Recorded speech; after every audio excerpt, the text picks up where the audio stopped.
Então, depois que a gente define o método de extração que a gente vai utilizar, a gente começa a pensar em algumas questões. E essas questões é que foram discutidas naquele artigo de revisão que eu mostrei. E por que eu achei isso muito interessante? Porque a gente, a Angélica, e outras pessoas que trabalham no MAUD, a gente observava alguns sucessos e alguns insucessos devido a algumas coincidências que a gente achava, né? A gente não sabia muito bem explicar. E esse artigo veio trazer várias desses insucessos, dessas observações empíricas que a gente tinha, e aí eu vi e falei, opa, isso não era uma observação, não sou só eu que estou observando, né? Outros autores também têm observado isso. Então, eu vou falar aqui um pouquinho de outras coisas que a gente tem que definir, né, quando a gente vai fazer análise de Maltitop. Então, o meio de cultivo, ele influencia na identificação? Sim, ele influencia. Então, de acordo com os nutrientes que estão presentes no meio de cultivo, eles podem ter influência na indução ou repressão de proteínas específicas, né, do micro-organismo. Além disso, quando a gente vai fazer a extração, principalmente nessa extração completa, que a gente precisa pegar uma alçada maior do micro-organismo, a gente sempre esbarra no meio. E ali a gente leva um pouquinho de componentes do meio, né? Então, o meio, ele tem influência na identificação, sim, né? Outra questão é a utilização de meio sólido ou de meio líquido. Nós sempre utilizamos meio sólido, né? Então, isso foi uma novidade que eu vi, que os autores que utilizaram cultivo em meio líquido, eles conseguiram padrões, algumas vezes melhores padrões de espectro, e com isso melhor identificação, porque o crescimento no meio líquido, né, eles justificam que é porque o crescimento no meio líquido ele é mais homogêneo. Então, as células que estão sendo cultivadas em meio líquido, elas estão de uma forma mais homogênea na mesma fase de crescimento. Então, eles observaram isso. Só que tem um porém da utilização do meio líquido. Se você cultiva um micro-organismo no meio líquido, você tem que centrifugar e lavar as células, né, para você não levar nutrientes do meio líquido para análise. Então, né, entre vantagens e desvantagens, eu ainda prefiro continuar utilizando meio sólido, desde que um meio adequado para a identificação do seu micro-organismo. E eu sempre falo para quem vai fazer extração e me passar os micro-organismos para identificação, que quando for coletar os micro-organismos do meio sólido, que tome cuidado para não esbarrar muito a alça na superfície do meio. E aqui eles mostram, né, o mesmo micro-organismo, aquela Photobacterium. Essa bactéria ela é um patógeno de peixe, né? E ela aqui cultivada nesse agar ou em agar com sangue. E micro-organismos que têm necessidade de ser cultivados em agar-sangue é mais crítico ainda, porque o agar-sangue ele resulta, né, em ele altera mais ainda o perfil, né, devido à presença do sangue no meio. Então, é claro aqui a diferença, né, no espectro da mesma bactéria cultivada em diferentes meios de cultivo. E a forma como o micro-organismo estava preservado e a temperatura de crescimento? Isso influencia na identificação? Então, primeiro, em relação a como o micro-organismo estava preservado. Então, se eu pegar uma bactéria congelada ou uma bactéria liofilizada e levar para a análise do MALDI, a qualidade de espectro e de identificação é reduzida, né? E a reprodutibilidade na análise desses micro-organismos também. Então, às vezes vai dar certo, às vezes não vai dar certo, às vezes a identificação vai ser confiável, às vezes não. Então, o que eu recomendo, né, é que quando for pegar micro-organismo congelado, que é o que a gente mais trabalha, né, você reativa o micro-organismo, repica uma vez e então repica para poder fazer extração e identificação. Com relação à temperatura, isso é uma parte fisiológica, né? A gente sabe que a temperatura de cultivo, de crescimento do micro-organismo, ela altera as propriedades fenotípicas, principalmente com relação à fluidez da membrana celular, que está relacionada à composição das fosfoproteínas, né? Então, a temperatura de cultivo, ela tem que ser observada. Outra coisa que eu achei muito interessante, isso foi novo para mim, né, foi em relação ao subcultivo, né? Eu não sei traduzir bem esse termo, que está relacionado a repicar o micro-organismo várias vezes. Então, ao mesmo tempo que você não pode pegar um micro-organismo congelado e já analisar, também foi observado que se você ficar repicando o micro-organismo várias vezes, isso vai levar a erros de identificação. Eu tinha muita curiosidade de saber por que isso acontece, né? Porque a gente já observou isso, e a gente observava isso principalmente com a E. coli. Com os nossos isolados, a gente não percebe, porque rapidamente a gente consegue obter o espectro e passa para o outro. Então, a gente repica, assim, o comum é repicar uma vez e já passa para o próximo isolado e o próximo. Mas a E. coli, como a gente sempre usa ela como padrão, eu pego uma cepa de E. coli e fico lá repicando. E sempre eu falo para o pessoal, eu falo, olha, repica pelo menos umas 4 vezes, descarta aquela e pega o estoque congelado de novo e começa o processo da E. coli. Porque o que a gente observou com a E. coli? Que essa E. coli que a gente repicava muitas vezes, quando eu ia calibrar o equipamento usando ela, eu não conseguia calibrar. Alguns espectros sumiam, algumas intensidades de alguns espectros começavam a ficar ruim. E aí eu ficava pensando, e ainda tenho essa dúvida, se são proteínas ribossomais e o ribossomo ele é indispensável para a sobrevivência, por que acontece isso? E no artigo eu procurei, eles não justificaram essa ocorrência, mas pelo menos eu vi que não acontece só com a gente aqui, né? E uma outra observação que os autores fizeram é que em relação ao tipo de preservação, né? Como o micro-organismo estava preservado e foi reativado, que a temperatura de crescimento e esse subculture, sobre a acurácia na identificação, ele é espécie específico.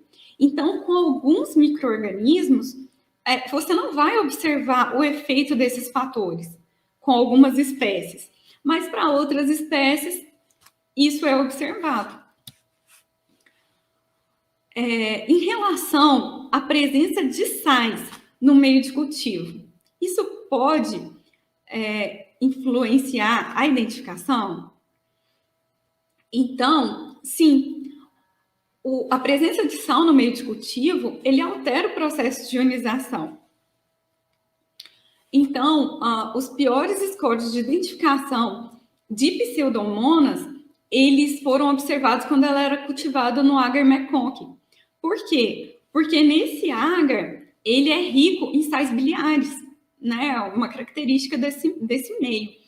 Então, esses sais, eles atrapalham muito na ionização, né? Em vez de ionizar com hidrogênio doado pela matriz, ele pode ionizar com sal, com sódio, com potássio presente no meio. E aí o padrão de ionização é errado e os picos não são observados ou são de forma incoerente com o padrão da espécie. Uma exceção que foi observada foi na identificação de um patógeno de peixe marinho, né? Que aí, no caso, era um micro-organismo que estava associado ao ambiente salino. Então, não tem a explicação disso, de por que para a identificação dessa espécie de víbrio anguilaro era necessário para o crescimento dele que colocasse a presença de sódio no meio de cultivo, e no meio sem sódio a identificação não ficou tão boa quanto no meio com sódio. Apesar de não ter essa explicação no artigo, eu imagino que possa estar relacionado com o crescimento do próprio micro-organismo em si, né? Provavelmente é um micro-organismo que precisa da concentração de sais no meio, e quando eles testaram, né, o meio sem, pode ter tido essa variação nos espectros. Então, sempre que a gente for analisar micro-organismos, nós temos que evitar a utilização de meios com alta concentração de sais.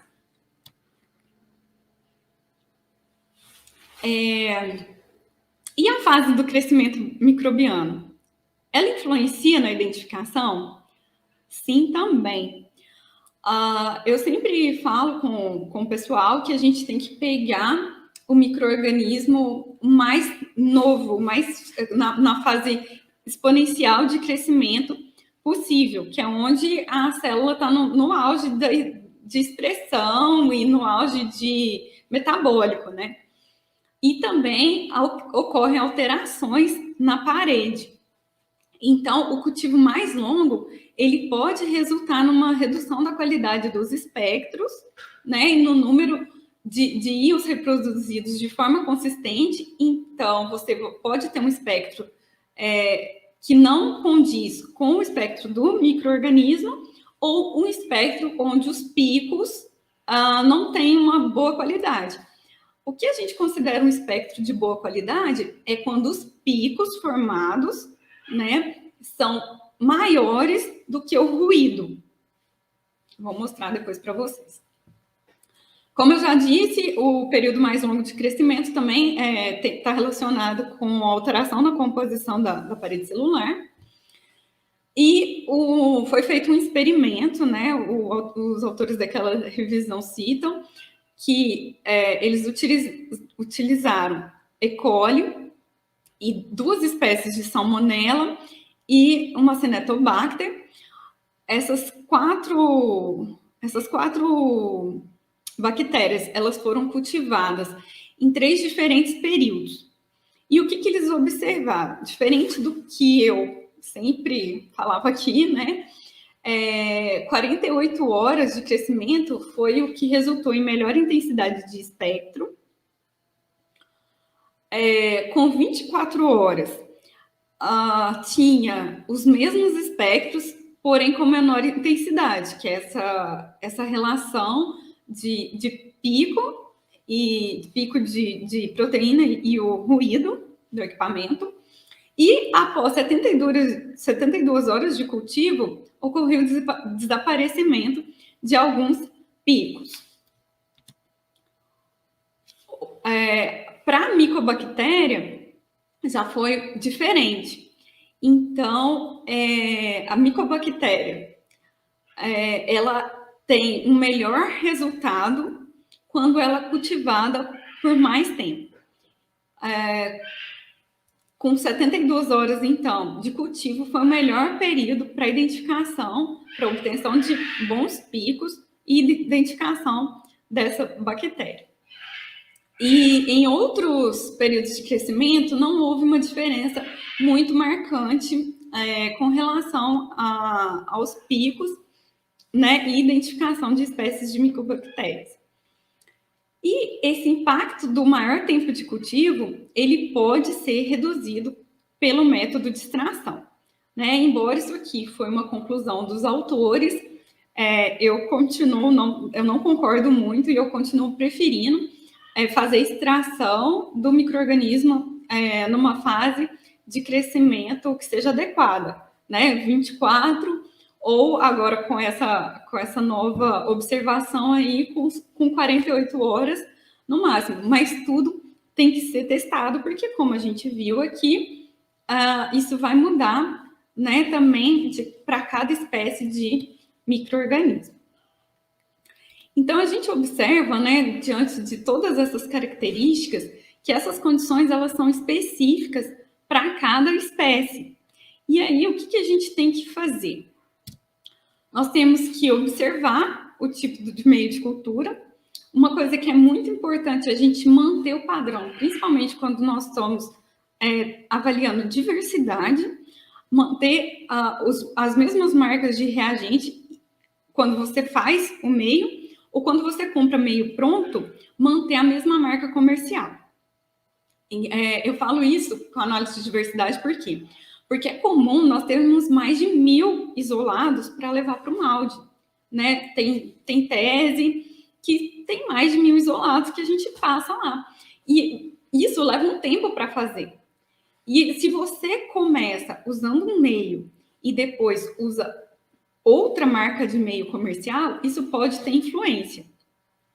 E temos que manter os padrões de crescimento do micro-organismo com relação à temperatura e tempo de crescimento. E por que eu friso muito nessa questão de padronizar? Isso está muito relacionado também com o tipo do seu trabalho. Se você está estudando um micro-organismo, uma espécie específica, se você tem lá 20, que seja 50 isolados, é uma coisa, tá? Você tem uma flexibilidade de ficar testando variações. Mas se você tem 1000 isolados para passar no molde, não tem como. E são 1000 isolados que você não faz ideia do que seja. Inclusive, nós usamos o molde para isso. Ele tem nos direcionado, dentro da taxonomia polifásica, para que qual provável micro-organismo, se eu não conseguir a identificação, qual provável micro-organismo é aquele? Né? Nem sempre quem está trabalhando com diversidade leva micro-organismo no molde com foco só em identificar. Por quê? Porque no software do molde, no software do Biotyper, nós conseguimos fazer agrupamentos. Eu vou mostrar alguns exemplos mais adiante. Nós conseguimos fazer agrupamentos. E esses agrupamentos, eles nos direcionam ao que a gente fazia com testes bioquímicos, né, quando começou molecular, porque inicialmente na taxonomia nós usávamos os bioquímicos para identificação.